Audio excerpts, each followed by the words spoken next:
प्यासी दुल्हन narrative horror story, पूरी कहानी बिना रुके एक ही फ्लो में सुनाने के लिए वॉइस ओवर, धीमी गहरी डरावनी आवाज़। कहते हैं कुछ कहानियाँ सिर्फ सुनी नहीं जाती, महसूस होती हैं। और प्यासी दुल्हन की कहानी ऐसी ही एक खामोश दहशत है जो आज भी उस पुरानी हवेली की दीवारों में कैद है। बरसों पहले घने जंगलों के बीच एक हवेली थी, टूटी बदहाल, पर उस दिन रोशन, क्योंकि आज यहाँ आई थी एक नई दुल्हन गौरी। चांद जैसा चेहरा पर आंखों में अजीब सी बेचैनी। शादी का शोर खत्म हुआ, मेहमान सो गए और हवेली फिर से खामोश हो गई। आधी रात को अचानक गौरी की आंख खुली। गला सूखकर कांटा बन चुका था।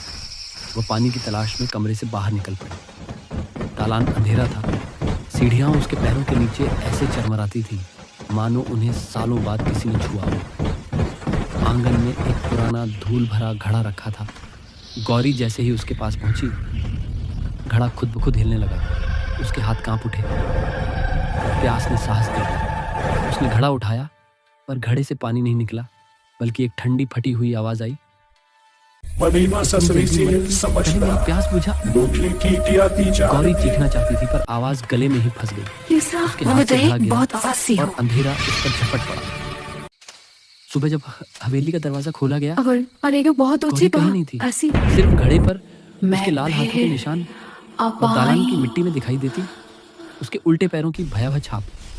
उसके बाद से हवेली वीरान हो, पर उसकी दहशत नहीं। बहुत आवाज़ी हो। नदी के किनारे एक दुल्हन दिखाई, भीगी सफेद साड़ी, फटे होंठ और आंखें सूखी मानो सदियों की प्यास उनमें बंद हो।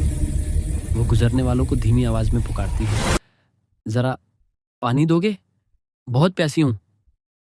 जो दया में आकर उसे पानी दे देता है, वह अगली सुबह लापता मिलता है, और जो मना कर देता है, उसके घर की छत पर आधी रात को पायल की आवाज गूंजती है। छन छन छन।